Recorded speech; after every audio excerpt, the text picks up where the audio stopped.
At dahil birthday nga ng aking bunso, kaya naman napagpasyahan na lang namin na magkaroon kami ng mother and son bonding bilang selebrasyon ng kanyang kaarawan. Bilang working mom at practical na nanay, aminin natin, pabor sa atin yung mga ganito dahil bukod nga sa makakatipid tayo, makakaiwas pa tayo sa hassle ng preparasyon ng paghahanda. Maaaring sa ibang nanay, karaniwan lang yung ganito. Pero sa katulad ko na working mom na talaga namang napakahalaga ng bawat oras, bibihira yung mga ganitong pagkakataon.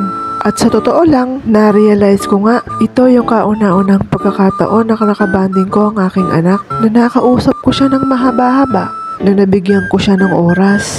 Sa mga oras na to, napakarami kong realization na napakarami ko ng oras na nasayang. Matagal na pala yung pagkakataon na hindi ko nakasama ng matagal yung aking mga anak. Mga oras na sana kasama ko sila at kabanding. Pero dahil sa pagod sa trabaho ay nilalaan ko na lang sa pagtulog at pamamahinga. Madami ng panahon ang nagugulo ko sa trabaho. Hanggang sa hindi ko na namalayan na ayan, malalaki na sila. Kaya laking pasasalamat ko nagkaroon kami ng ganitong pagkakataon. At sana magkaroon pa ng maraming pagkakataon na tulad na to.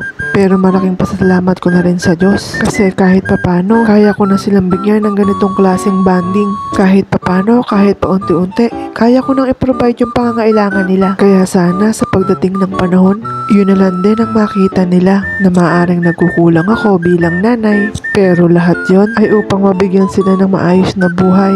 Maibigay ko lahat ng pangangailangan nila.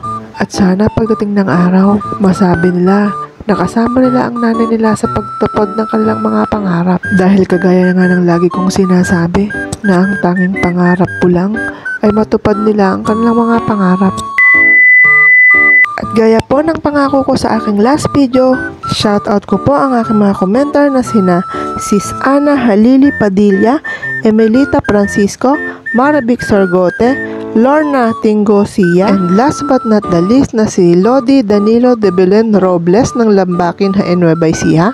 Pakipollow nyo po yung mga pangalang nabanggit dahil tulad ko po legit din silang sumuporta. At kung umabot ka sa video na to, comment mo naman sa comment section kung tagasan ka. Baka pangalan mo na ang shoutout natin sa susunod na video. Hanggang dito na lang, hanggang sa muli. Bye!